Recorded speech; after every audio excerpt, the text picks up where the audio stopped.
नमस्कार दोस्तों, स्वागत है आपका वाइसर एकेडमी मंसूर में। दोस्तों, आज से हम एडवांस मैथ्स से शुरू करने वाले हैं और एडवांस मैथ्स में आपका जो आज का टॉपिक है वो है त्रिकोणमिति या ट्रिग्नोमेट्री।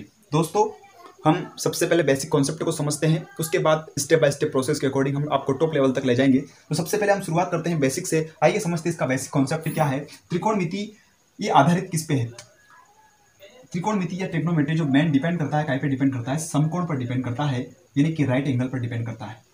जैसे मैंने यहाँ पर एक राइट एंगल बनाया है और ये एंगल 90 डिग्री का है, तो इस 90 डिग्री के एंगल के जस्ट सामने वाली भुजा क्या कहलाती है? इस सामने वाली भुजा को कहते हैं, या सामने वाली साइड जो है वो कहलाती है आपकी कर्ण, और इंग्लिश में बोले तो इसको बोलते हैं हाइपोटेन्यूस।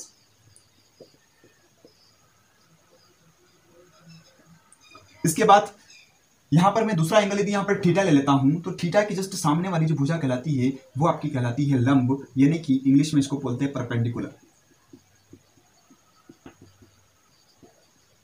और जो बची हुई शेष भुजा है उस भुजा को हम कहते हैं आधार, यानी कि ये हमारा क्या हो जाता है? बेस। तो त्रिकोणमिति जो आधारित है वो किस पे आधारित है? समकोण के ऊपर आधारित है। और समकोण की जो भुजाएं हैं, जो साइड है, उनका नाम क्या है? पहली भुजा जो सबसे बड़ी भुजा कहलाती है उसको कहते हैं हम कर्ण। ये आपकी कौन सी भुजा है? सबसे बड़ी भुजा है, सबसे बड़ी भुजा है ये, और इसको कहते हैं हम कर्ण या हाइपोटेनियस। और फिर दो भुजाएं और होती है।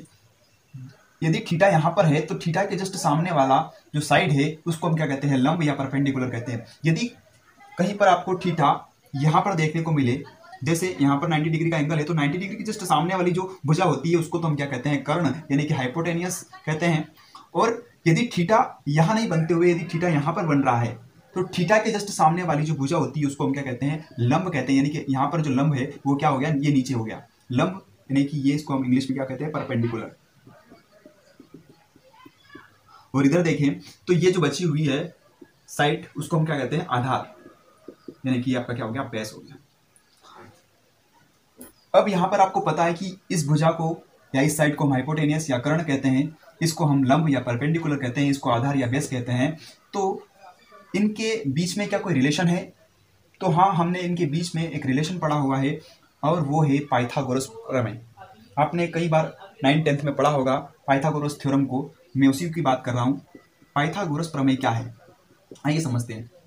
पाइथागोरस प्रमेय तो आपने कई बार पढ़ा है पाइथागोरस प्रमेय में कि भैया पाइथागोरस प्रमेय कहती है कि कर्ण का स्क्वायर बराबर लंब का स्क्वायर प्लस आधार का स्क्वायर, यानी कि कर्ण का जो स्क्वायर होता है, कर्ण का जो वर्ग होता है वह लंब के वर्ग के और आधार के वर्ग के योग के बराबर होता है। ये कथन किसका है? पाइथागोरस प्रमेय का है। और इस प्रमेय का उपयोग हम यहाँ पर करते हैं।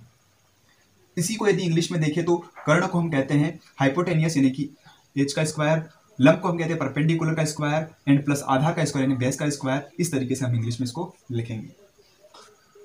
ये बेसिक बातें थी, इनको पता होना आपको बहुत ज़रूरी है। जैसे आपको एग्जांपल के लिए पूछ लिया जाए कि बताइए यहाँ पर ये आपका 10 है और ये आपका 6 है और ये आपको ये भुजा ज्ञात करना है, तो आप कैसे ज्ञात करोगे?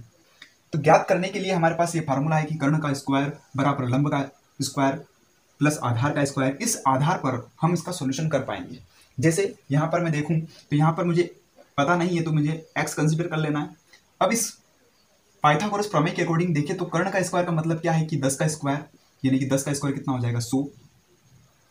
यहाँ पर देखिए तो लंब का स्क्वायर कितना है? लंब का, यानी कि यहाँ पर अगर मैं इसको लंब ले लेता हूँ तो लंब का स्क्वायर कितना हो जाएगा? 6 का 36 प्लस यहाँ पर क्या है? मैंने x कंसिडर किया तो मैंने यहाँ पर x स्क्वायर कर दिया, यानी कि अब 100 में से 36 माइनस करूंगा तब मुझे क्या मिलेगा? एक्स स्क्वायर की वैल्यू मिलेगी। यानी कि 100 में से 36 आएगा, कितना बचेगा? तो 100 में से 36 आएगा तो आपको यहाँ पर 4 जाएगा, यहाँ पर आपको 6 मिल जाएगा। बराबर काय की वैल्यू है? एक्स स्क्वायर की। तो एक्स स्क्वायर की आप वैल्यू देख पा रहे होंगे, किधर स्क्वायर है यानी कि इधर कितना हो जाएगा? 8 का स्क्वायर ये है, तो यानी कि आपका जो वैल्यू है ये कितना आ गया? 8।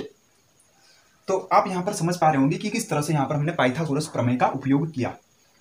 और आगे समझते हैं इसका बेसिक क्या है। बेसिक कॉन्सेप्ट में मैं यहाँ पर आपको ट्रिपलेट बताना चाहता हूँ। ट्रिपलेट क्या होता है? यानी कि ये जो त्रिभुज है समकोण त्रिभुज, इस समकोण त्रिभुज की भुजाओं का एक ऐसा ग्रुप या एक ऐसा समूह जो पाइथागोरस प्रमेय का पालन करता है। जैसे मैं यहां पर आपको बता रहा हूं ट्रिपलेट क्या होता है। ट्रिपलेट ट्रिपलेट के बारे में बात कर रहा हूं मैं। ट्रिपलेट का मतलब क्या होता है? ट्रिपलेट यानी कि ये समकोण है, तो समकोण ये 90 डिग्री का एंगल है, तो इस समकोण की जो भुजाएं हैं, इन भुजाओं की साइड, जैसे मैंने यहां पर एक ट्रिपलेट लिखा 3 4 5, तो ये 3 4 5 भुजाओं का एक ऐसा समूह है, भुजाओं का एक ऐसा समूह जो पाइथागोरस प्रमेय का पालन करता है। क्या कहलाता है? ट्रिपलेट कहलाता है, यानी कि 3 भुजाओं का समूह। तो ये 3 भुजाओं का समूह कैसा है? जो क्या कर रहा है? पाइथागोरस प्रमेय का पालन कर रहा है। जैसे यहां पर मैं देखूं तो यहां पर जैसे 5 बड़ा क्या है, सबसे बड़ी वैल्यू क्या है? 5 है, तो इसको मैंने कर्ण ले लिया। इसमें से लंब कोई से भी हो सकता है, मान लीजिए यहां पर मैंने 4 लंब ले लिया और 3 आपका क्या ले लिया? आधार ले लिया। तो क्या ये पाइथागोरस प्रमेय का पालन कर रहा है? तो आप देख पा रहे कि 5 का स्क्वायर बराबर 4 का स्क्वायर प्लस 3 का स्क्वायर है, तो 5 का स्क्वायर होता है 25 और 4 का स्क्वायर 4 चौक 16 और 3 3 9 कितना होता है? ये भी 25 और ये भी 25 होता है। इसका मतलब ये क्या है? ये ट्रिपलेट है। तो ये सबसे पहला जो ट्रिपलेट है, बेसिक ट्रिपलेट आपका क्या है? 3 4 5, यानी कि आपको सिर्फ ट्रिपलेट 5 ट्रिपलेट याद करने हैं। वो मैं यहाँ पे लिख देता हूँ कौन कौन से ट्रिपलेट याद करने हैं। ये 5 प्रकार के ट्रिपलेट मैंने यहाँ पर लिख दिए। जैसे पहला ट्रिपलेट है 3 4 5, दूसरा है 5 12 3, तीसरा है 8 15 16, चौथा है 7 24 25 और पांचवा है 20 21 और 29। ये ट्रिपलेट आपको याद कर लेना है, ये आपको बहुत मदद करेगी क्वेश्चन को करने में। जैसे मैं आपको ट्रिपलेट बता रहा हूँ, तो ट्रिपलेट का यूज कैसे करना है। जैसे मैं यहाँ पर एक क्वेश्चन ले रहा हूँ, जैसे यहाँ पर मैंने ले लिया 45, ये आपका कर्ण हो गया, और यहाँ पर ले लिया मैंने 27। तो आपको वैल्यू निकालनी है यहाँ की, ये यहाँ पर कितना आएगा। तो अब ट्रिपलेट कहाँ पे काम आएंगे, कैसे काम आएंगे? देखिए, जैसे मैंने लिखा है पे 27 आपका लंब हो गया, 45 आपका कर्ण हो गया, तो आधार की वैल्यू क्या आएगी, या आधार का जो मान है वो कितना आएगा। तो हम यहाँ पर जनरली जो क्वेश्चन करते हैं तो कैसे करते हैं, हम पाइथागोरस प्रमेय लगाते हैं। तो पाइथागोरस प्रमेय लगाने में आपका क्या होगा, 45 का स्क्वायर निकालना पड़ेगा। फिर 45 का जो स्क्वायर है वो किसके बराबर है? 27 के स्क्वायर के, और इसको मैं x कंसिडर करूँ तो यहाँ पर इसका स्क्वायर करके मैं इसकी वैल्यू निकालूंगा। तो इस प्रोसेस में आपको ज़्यादा टाइम लगेगा, इस प्रोसेस को नहीं करना है। तो इस प्रोसेस को नहीं करना है तो फिर क्या करना है, आपको ये 5 ट्रिपलेट याद कर लेना है। इससे क्या होगा, देखिए, जैसे आपको ये पता है कि ये ट्रिपलेट है। ट्रिपलेट का मतलब क्या है कि भुजाओं का ऐसा समूह जो पाइथागोरस प्रमेय का पालन करता हो। तो यहाँ पे आप देखना, जैसे इसकी वैल्यू अपने को निकालना है, तो इसकी वैल्यू निकालने के लिए क्या करना, सबसे पहले अनुपात निकालो, 27 और 45 का रेशो निकालो, कितना आएगा। तो आप देख पा रहे होंगे कि 9 से कट जाएगा, 9 तिया 27 और 9 पंजे 45।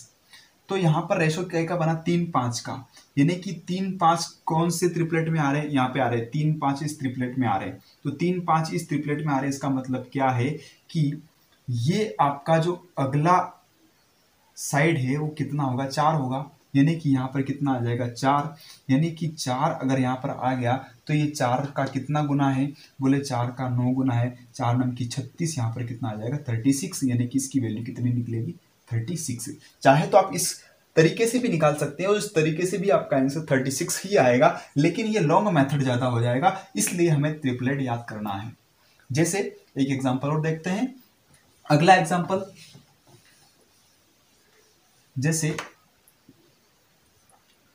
यहाँ पर मैंने ले लिया 51 और यहाँ पे ले लिया मैंने 68। तो बताइए यहाँ की वैल्यू क्या होगी, कर्ण की वैल्यू क्या है, ये निकालना है आपको। तो यहाँ हमको क्या करना है, सबसे पहले निकालना हमको क्या, रेशो निकालना है। तो हमने रेशो निकाला कितना, 58 और 51 और 68 का रेशो निकालेंगे। तो आप 17 से देख पा रहे हो कट जा रहा है, 17 17 34 17 51 हो जाएगा और 17 चौक 68 होगा।